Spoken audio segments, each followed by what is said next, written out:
Football with friends is fun as hell. My name is Alex Dunlap. Oh man, how pumped I am to be here today. It's a little bit of an odd day. I know that some of you guys are going to say today hadn't been fun as hell. It's just we'll get around to talking about it all. What's up to everybody in chat, man? So good to see all you guys piling in here to start. And of course, we have the big news about Bo Davis to LSU. I got a whole list of stuff here to talk about. I'm not sure how much of I'm not sure you want to hear about the PFF's latest mock draft, look, man, let's just talk about Bo Davis. Okay. So, Bo Davis to LSU, it's now official, and we're going to start hearing some names, I would imagine, fairly soon, because this was something that behind the scenes apparently had been there. I think that everybody knows that these rumors had been percolating and circulating. They've been circulating for weeks now, right? And if you're a guy in Coach Sark's position and you look at Bo Davis and you say, okay, originally from the area, right, getting back closer to home, as Kirk Bowles reported and as Ketchum had kind of laid out, we have the situation with Bo Davis. So Bo Davis has two sons, Jackson and Bo. Bo spelled B-E-A-U. His son Bo is said to possibly be a graduate transfer from southeastern Louisiana to maybe LSU. And it's clear, no disrespect to Coach Bo, but it doesn't look like a dude that Texas would have taken. He was at I don't know, Missouri, the Eastern Mississippi Community College, and then transferred to Southeastern Louisiana. Doesn't play much, apparently, from what Bowles had said and from what we'd kind of heard. He'd like a chance to maybe coach his son, and LSU could possibly provide him that opportunity. But what it came down to in the end was, it came down to money. And dude, it also came down to the fact that, look, so Ketchum had a report today on Orange Bloods, and he had been told three things. What we know, and some of this we're going to have to surmise. Some of this is just coming from sources, but Bo Davis was making $1 million last year. He's making, $1 million last year for a defensive line coach. That's good pay.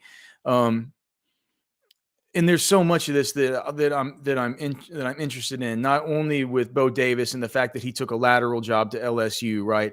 But the fact that now, since Texas has used the kind of they've used one of their cards as far as luring somebody that might be at the defensive coordinator level at another school to be a position coach at Texas with Johnny Nansen by giving him the co-defensive. There's no more extra value to be given out in this job outside of pure money, right? Outside of the pure, whipping somebody over the head with the money, in the form of a elevated title. Right. It's not, you can't have three co-defensive coordinators, man. It starts to be too many cooks in the kitchen. So I think that we'll talk about that when we talk about what the hiring pool looks like and, where they might look next. The Bo Davis is probably going to get $1.6 million from LSU. And I think what this means for LSU is probably the stuff with all the reporting that, if Jim Harbaugh were to leave Michigan, that Brian Kelly was a lock to go there. I think that maybe he would have had to, kind of talk him off of that, even though Bo Davis has been a guy. Bo Davis has been a guy that moves around a lot. If you go look at just his Wikipedia page and just see this is a dude that moves. He kind of moves, he shakes. And I don't want to sugarcoat this and say that it's not a big loss for Texas, because losing Bo Davis is a big loss for Texas. He's done a good job with the development of these players. He's done a good job with development of really good players at the other stops that he's been at, right? He's had some absolute monsters that he's developed at the SEC level and all the rest of it, right? It's not a something we can just shrug off and say, no big deal. It's a big deal to lose Bo Davis as a developer. We have Chili in the chat saying it's 1.25 million. I'm not sure that that's exactly right, because what, from what, unless that's come out right. And dude, nobody would have been able to file a Freedom of Information Act thing yet to find out the exact contract stuff. That would have been something that would have been leaked. I think where they might have got that is that, so Bo Davis gets, and this is from Catch's reporting, but it's Bo Davis was offered a raise from LSU. I think the Longhorns might have said they were going to give him more money anyway over that $1 million. So to me, that maybe means a raise to 1.2, somewhere in there. Coach PK was going to need to get a raise too. Obviously, the defensive line coach, who did not have a co-coordinator title, would have had to have been less than that. So I think that the raise from Texas would have been a 1.2 kind of thing. It just makes sense to me to think that with the LSU, this is a 1.5 kind of deal, and a possible promise that he'll be able to do what is this? Here's the tweet that Chili's referencing here. It's from Wilson Alexander, who's part of the Advocate, who broke the story, who's saying 4.05 over 3 years. Just for clarification, over 3 years. So that's an average of, all right. So I mean, it's 1.25 this year. It's an average of 1.667 over the course of wait, is that right? No. So 1.3. An average of more like 1.333. Yeah. So it's like, man, so it starts to feel like, so all right. So all right. So 1.25 with probably make 1.37 for the next 2 years. So almost 1.4. So from what we've been seeing, from online and rumors and things, it does seem like the Sun situation with LSU being willing to take Bo on could be a part of this. And also, isn't Bo Davis, isn't LSU his alma mater? Or am I off about that? I think so. Yeah, I think so. It's like welcome back home, Bo Davis. All the rest of the stuff. I mean, that had been it had been so long ago that we were kind of sweating this like 2 weeks ago, and then it got shot down by the media reports. I think that was maybe something with Sark saying, "Dude, we can't have this distraction right now. Let the media know it's shot down. If you're going to keep talking about it, keep talking about it." And for that reason, I do feel like behind the scenes, there's probably somebody that they have in mind. But maybe somebody with some more recruiting chops. Is that was the one thing that people would put against Bo Davis, is that he didn't bring in the 5 stars for Texas. Well, and that was what I was going to get to next. It's like, I'm not going to sugarcoat it and say great. It isn't great. He does a good job with developing these guys. He has clearly been an instrumental figure in the Texas, the building of the Texas culture. We all know the Bo Davis rant from the back of the bus where T'Vondre Sweat was laughing after the loss and stuff like that, right? I mean, look at the kind of guy that T'Vondre Sweat has turned into from that, right? Look at the player he's turned into. Look, Byron Murphy. Even Keandre Coburn and Moro Ojomo the year before. He did a fantastic job. Chili says he's going to bring in the 5 stars for LSU. I'm not sure about that, Chili, and I know you're an LSU fan, brother, and we appreciate you being here. If you could remember to like the show, subscribe to the channel, we would certainly appreciate it. But I'm not sure that that's going to be the case. It's like that hadn't really been his. I mean, just look at the recruiting rank. You can go to, and I hate giving them any pub because I think they're competitors, but like 24/7 has a recruiter rankings, and just, I mean, go look at the Big 12 recruiter rankings, and you'll see it's just, he hasn't been an excellent recruiter, but he's been an excellent coach. It's a big loss. That's that, as far as what the Texas staff wants, and this was, if it feels like it was the most clear thing that came up that we were talking about in Slack, is that they're here's the thing. Texas chose not to match the offer. Mm-hmm. Now, would he have gone? Would he have gone? I mean, maybe he still would have gone, but Texas knew that, like, it didn't matter. This is a lost cause.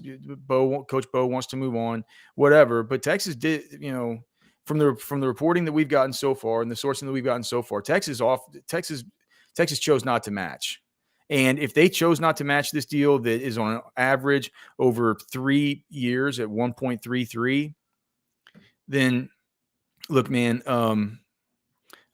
I, it makes me believe that there's definitely a lot of truth to the fact that Sark could be interested in bringing somebody in who's also an all-star and who's also really good and who also is a killer recruiter. My only worry about that, a super chat from Chile 199. He did it at Alabama.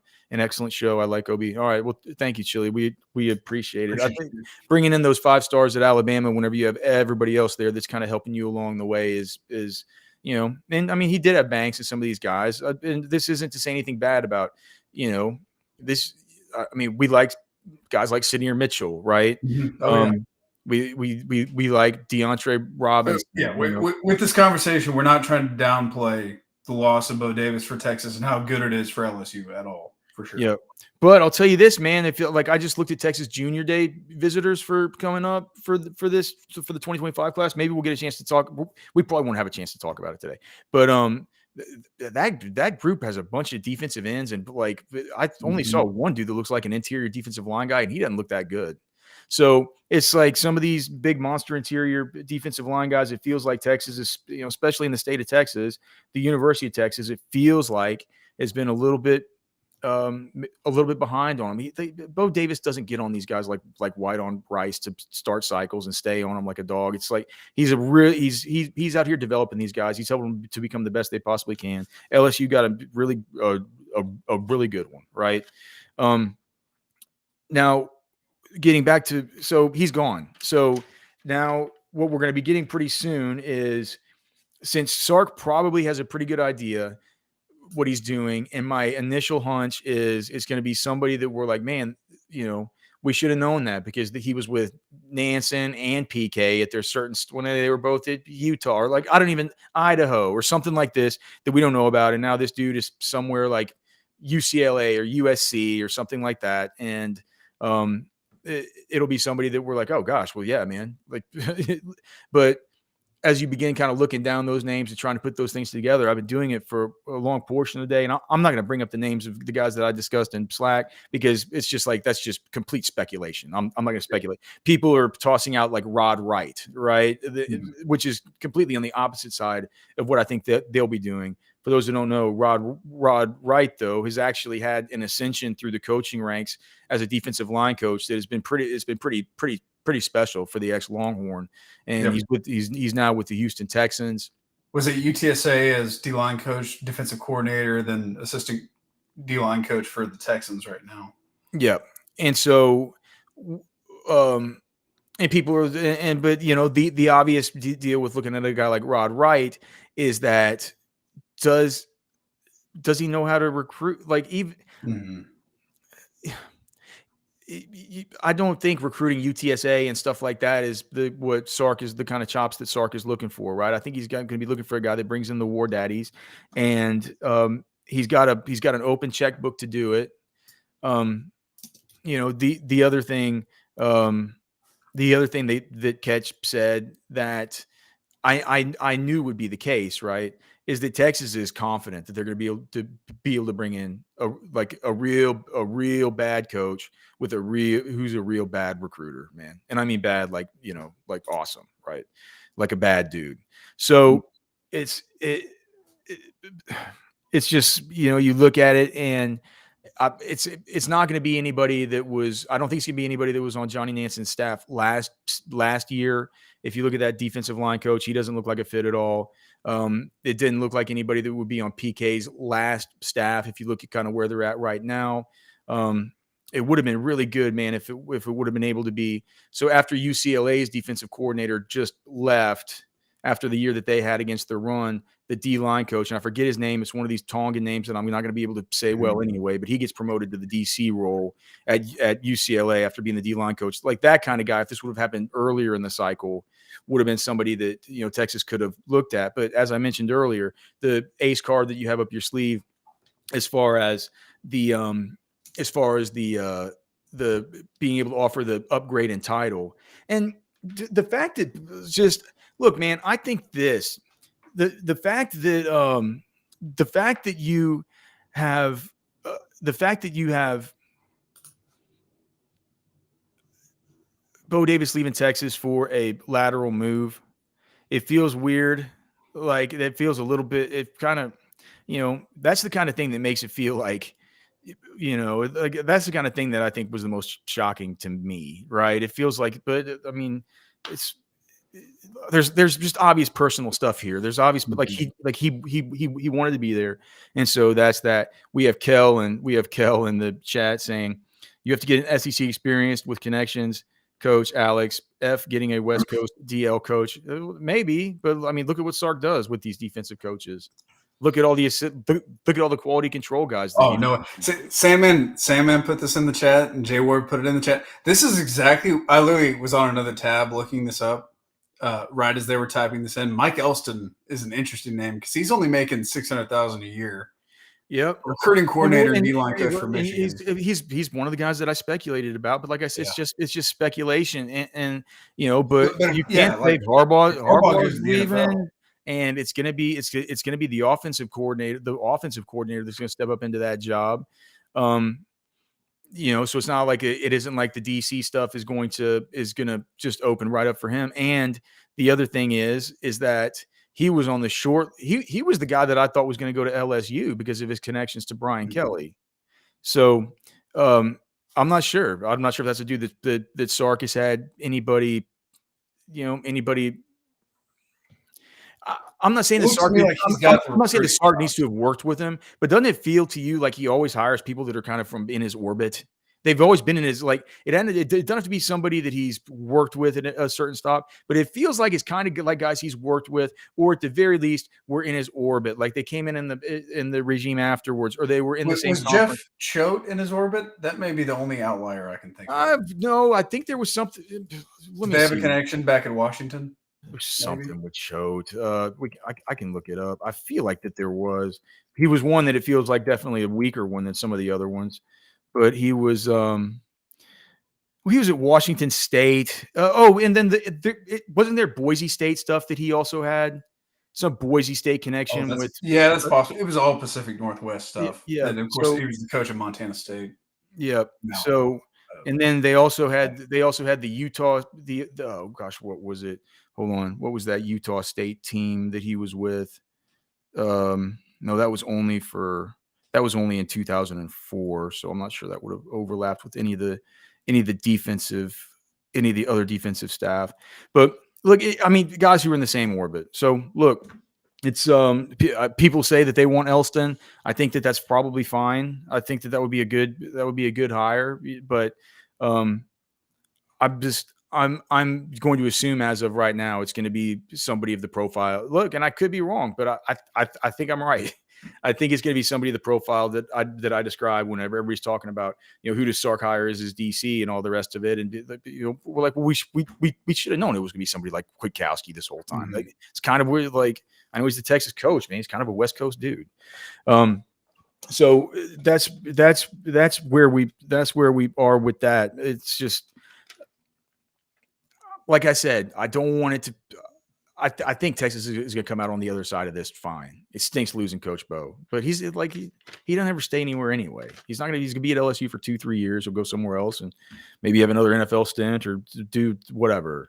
And the thing is, Texas has always been a desirable job for coaches, but right now Texas and the way the program has ascended over the last few years, it's even more desirable. So they're going to be able to land a big name guy, even if we don't know who it is right at this second. I know one thing that's 100% sure, and that's the best beef you can get in Austin is at Texas Beef Traders. I mean, if you just look at that, look at those tomahawk steaks that they have there, and it's not just the tomahawks, man. It's the ribeyes, like those New York strips I was telling you guys about the other night. I showed you those pictures. This is mouth-watering meat straight from Mason, Texas, processed right there in their own facility. Grass fed. They're finished with all kinds of awesome stuff where they have the bovine nutritionists out there. The herd isn't allowed to commingle with any other animals. It's no vaccinations, no inoculations. It's fresh from the ranch, dude. It's like it's the beautiful taste of the hill country. You've never had meat quite like this at Texas Beef Traders. It's right there in Lakeway. right in the heart of Lakeway off of Loman's Crossing. Super, super easy to get to, in and out. Whether you're in Steiner Ranch or you're in, the 4 Points area, Cedar Park, Westlake, Lakeway, Spicewood, Bee Cave, any of those places, man, it's so easy to get to Texas Beef Traders. And if you're not in one of those spots, call up to the store, talk to Darren, talk to Shay. These guys are going to these guys are going to figure out a way to get the meat to you. They'll come deliver it to you. They got deliveries in the best restaurants all over the city of Austin. So they know how much you're going to like it. You can get 10% off. You can use that promo code OBFWF10 for 10% off at TexasBeefTraders.com.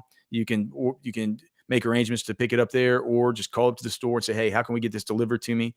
I promise you, man, you're going to be hooked on it. And let me just give you one little tip. They sell you a pound of ground beef for $5. That's like the best ground beef that I've ever had. And that's cheaper than what you can even get at HEB. And you're feeding your family stuff that doesn't have any garbage in it, man. It's local. It's not just American, it's local. And the stuff that you get at the grocery store, they'll say it's American, but all that means that it was processed in America. That meat might come from Argentina and be shot up with all kinds of stuff. So TexasBeefTraders.com, man, they're a great sponsor. Go check them out. All right. So look, if you guys have specific questions about if you guys have specific questions about the Bo Davis thing or anything else I can answer about that, let me know in the chat. You guys can send super chats. You can do all the rest of it, right? But the other, man, I feel like this is, what about Jahdae Baron news? Do people not care about this? So that was another report that Orange Bloods had earlier today, is that Jahdae, let me look at the exact wording of the news. But this to me is just like, I thought we were going to spend the whole day talking about this before the Bo Davis stuff came out. And that is that I don't want to overcook the grits. Blake, is it overcooked the grits? So there's growing optimism that Jahdae Baron will come back to Texas. What is now? What does that mean? It means it ain't done yet, but there is a chance. That's what it means. Man, here's my thing. I don't think it makes the most sense for Jahdae to come back. Mm-hmm. He was viewed preseason as one of the top 5 sort of nickel cornerback prospect in the entire NFL draft this year. And preseason, but his performance this season has not been stellar. You've been having recency bias. He was good. All right. So here's what happened with Jahdae Baron. So over the course of this year, Jahdae Baron, on this season, Jahdae Baron has been good. As far as where he ranks from just a share of the team's total production, he was sitting at 6.38%. That was just beneath Byron Murphy at 6.82%. The only guys that were more productive on this defense this year than Jahdae Baron on his 496 snaps was Byron Murphy on his 370 snaps. We had 6.82% of the production. Mm-hmm. Anthony Hill on 429 snaps had 7.72% of the production. Tavondre Sweat on 415 snaps had 8.57% of the production, and Jaylan Ford on 668 snaps had 9.24% of the production. So definitely a volume-based production year there for Jaylan Ford. Certainly if you look at the snaps per production caused, you're going to have Tavondre, you're going to have Murphy, you're going to have Hill as the guys who are the most efficient on massive volume. Mm-hmm. We've talked about that a ton. But the two guys that were the other just big volume dudes were Ford and Barron, and it's not like Barron played that much less than or that much more than Anthony Hill. I mean, Anthony Hill played 429 as far as defensive snaps. Barron played 496. And if you just look over his numbers over the course of the season, Barron, and this is the regular season, right? And then we're going to juxtapose it versus what everybody remembers and what went right to Blake's head. It's like, wait, what didn't he? I think. Tell me if I'm wrong. I think he probably got banged up somewhere in the mix and just wasn't 100% towards the end of the year, because he wasn't the same player to me, to my eyes, at the end of the year that he was at the beginning. One of the team's best tacklers, a volume tackler, right? I have him for like 46 total tackles, and that'll be much different than from what Texas has, I'm sure, because I don't give him credit for tackles where where they're just the nearest one to the guy that runs out of bounds. I don't give them credit for tackles if a dude falls down and they just touch them. So it's like, whatever. I'm not sure what Texas has, but I do know that these are stats that Texas doesn't keep that I keep. He got 2 quarterback pressures this year. I have him for 5 separate TFLs on top of those 46 that I mentioned earlier. He has a batted pass, a fumble recovery, and a run stuff. As far as through the air, he was thrown at 37 times. He allowed 15 completions and only 2 coverage burns. So he allowed a completion percentage this season of only 45.95%. Among all players, that was the gosh, can you believe this? That Terrence Brooks during the season only allowed a 41% completion percentage. I think we look at that every time. I think we looked at that like 3 or 4 times throughout the season. Every time we're like, holy crap, Terrence Brooks actually had some good numbers. Yeah, but the thing with Terrence Brooks, he was also the team's most burned player. Yeah, well, he's getting a ton of volume for sure. So Terrence Brooks got burned once every 81.83 snaps.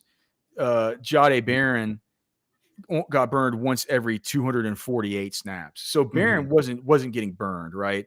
So 37 times he was targeted, 15 completions allowed.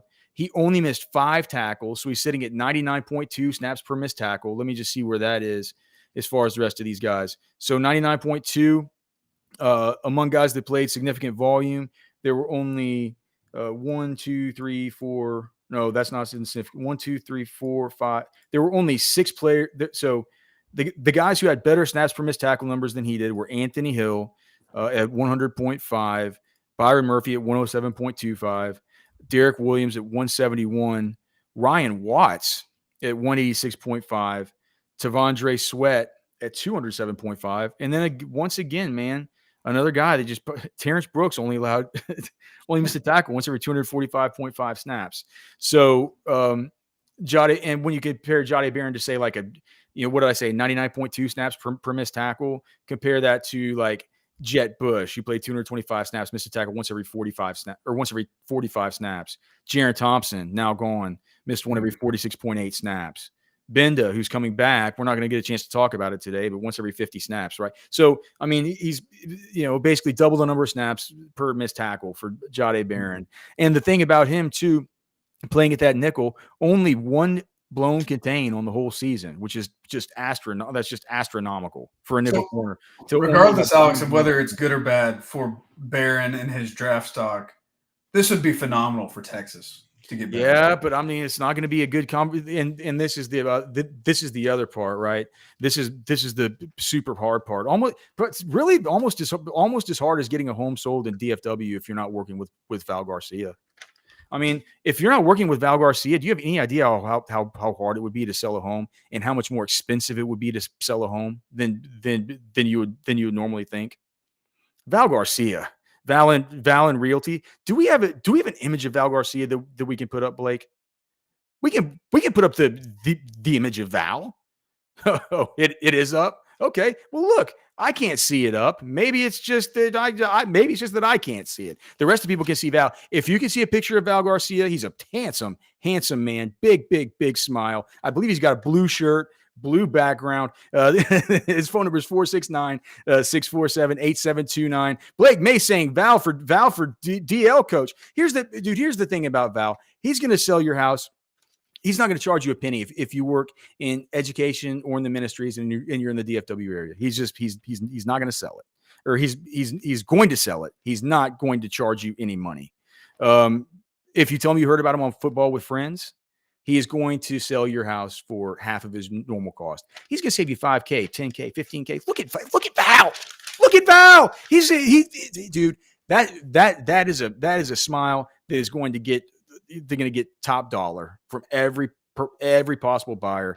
Val Garcia at Val Garcia, man. If you know somebody in Dallas, Val Garcia, let them know about Val Garcia, Val and Realty. Tell them to save 1.5% on this transaction, man. You're going to save your friends $15K just by letting them know about Val Garcia. All right. The old graphic doesn't appear for the co-host bit that happens sometimes here on our streaming platform. Just like, Blake, maybe you can put up a photo or something. We're trying to talk about Val here. we have to show people Val Garcia. We have Blake May, man. Blake May. Smash the like button, please. Smash the like button. If we don't get this thing to 100 likes, you guys have already seen what's happened here. Catch said, man, the show's not getting enough likes. You're getting moved to 3 days a week. No, man. We're gonna continue, man. Rocking here on Football with Friends, starting next week, Monday, Wednesday, Friday, and I'll on Tuesday, Thursday, I will be on the modcast. All right. Super chat 109 USD Roach at Alabama, elite recruiter. So it's certainly been talked about, but like I said, man, can we? I like everything that we're talking about here is just it truly is speculation. I like the I like the idea of it. I like the idea of the Michigan guy. Mm-hmm. Gosh, I would have loved the idea of that UCLA dude that just got promoted to defensive coordinator. That would have been just the nuts. But it's like you can't always get them. But anyway, so Blake says, all right. So back to Jahdae Baron. It was text guy said, did Alex have a picture of his Axis deer? Salt in the wound. Well, I have a giant one mounted right back behind this thing, but not from this fall. It doesn't have any. No, man, I haven't had any luck with the old Axis herd this year. I'm going back for 2 separate trips in March, and if I don't get one, then I'm jumping off a bridge, and you'll never hear from me ever again. So about Jahdae, Blake said it would be huge for Texas for him to come back, and it certainly would, right? So what does it mean for the rest of the depth charts? And I think that the most important thing would be, what does it mean for the 3 guys that are kind of lined up to play nickel right now? He's going to come back and start at nickel. Jahdae Baron comes back, he's your starter at nickel. He's a baller. I mean, just think about this. Manny Muhammad as the boundary corner. You insert, looking back at Terrence Brooks' regular season numbers, I'd say he'll start spring as the field corner, but he'll get pushed by Kobe Black. He'll get, Gavin Holmes is still going to wait. I'm not having a stroke here. Gavin Holmes didn't go in the portal or anything. No, okay. He's still here.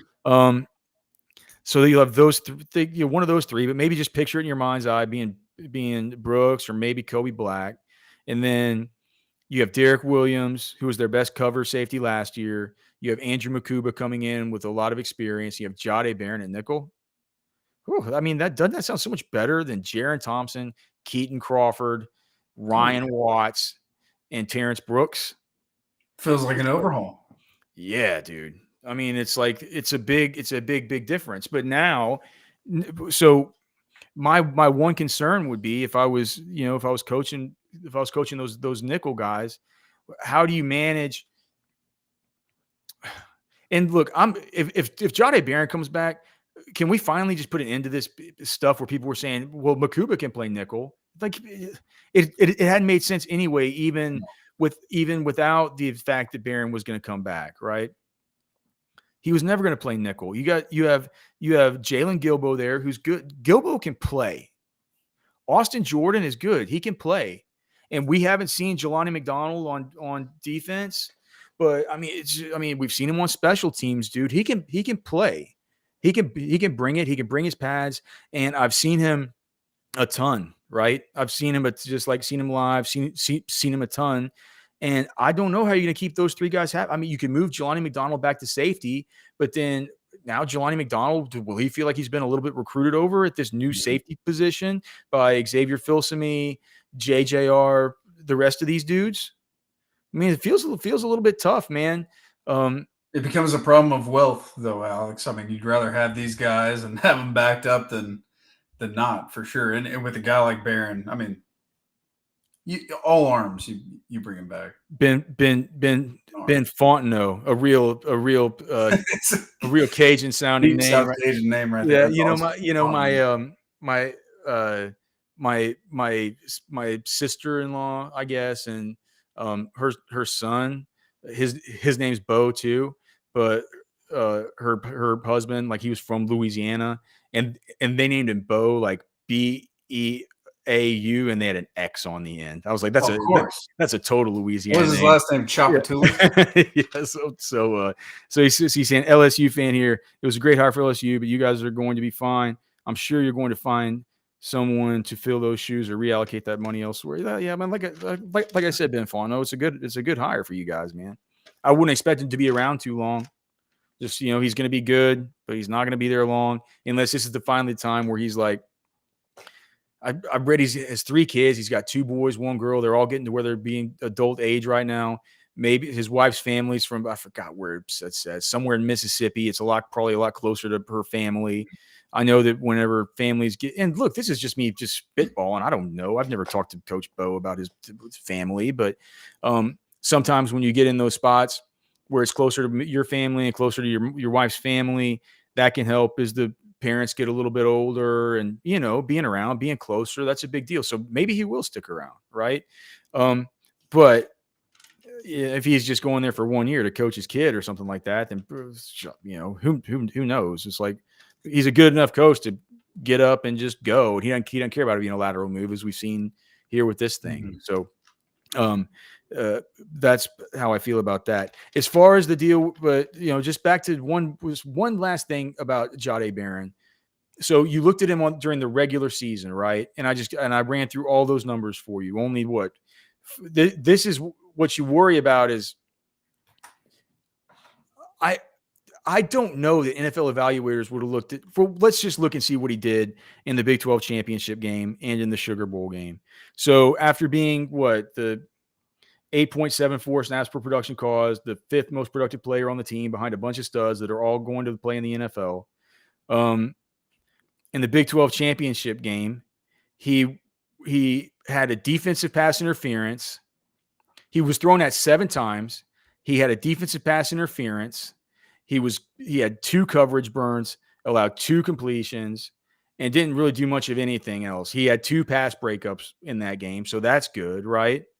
But 2 completions, 2 coverage burns, and a DPI. At least if he wasn't getting burned or allowing a completion or getting a defensive pass interference, at least he was batting 1 down, right? But that's a rough game for Jahdae Baron, and he didn't really do much outside of that except for generating 1 pressure. So he did not play like himself and did not play the kind of game that we expected and grown to or that we'd seen out of him and sort of grown to expect from Jahdae Baron in the year of our Lord 2023. And then if you just look at the Sugar Bowl, Jahdae Baron in this game, he had a few tackles. He played every single snap of the game.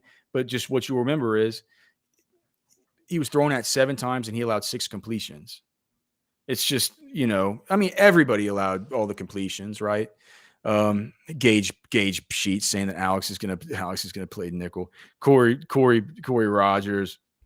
Some of these LSU fans are some gosh, man. Y'all can take Bo Davis's D-line recruits. That's fine. Yeah, hey, go. Yeah, if you want Coach Bo's D-line recruits, you go ahead and roll with that, brother. Man, this could be fun going to the SEC, right? Hey, Corey Rogers, make sure you can come here and have some fun, man. Like, football with friends is fun as hell. We're all about having fun, but the rule is you got to make sure to like the show. Okay, just like the show. Gage Sheets, Alex said Makuba is gonna play nickel. Oh, okay. As reported on Twitter, Makuba is playing nickel via Alex Dunlap. Yeah, man, for sure. Man, there was so much other stuff I wanted to get to today. I wanted to talk about Tom Herman ranking Texas as 6th in his cockamamie rankings. Maybe we'll be able to get to that tomorrow. Cody Carpentier, man, put up a new mock draft at rosterwatch.com. He has a first rounder going. He has a Texas first rounder. But PFF does not. Maybe we'll talk about that. I want to do some takes on posts, some stuff like that. We didn't even get to talk about David Benda. So, man, there's just there's a million things that we need to get to that we were not able to get to today. The one thing that I will say is that we're thankful for having you guys in the chat. We're thankful for the show.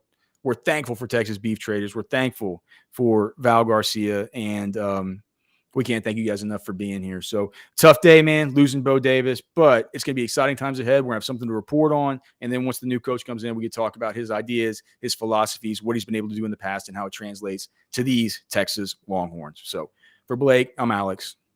We're done.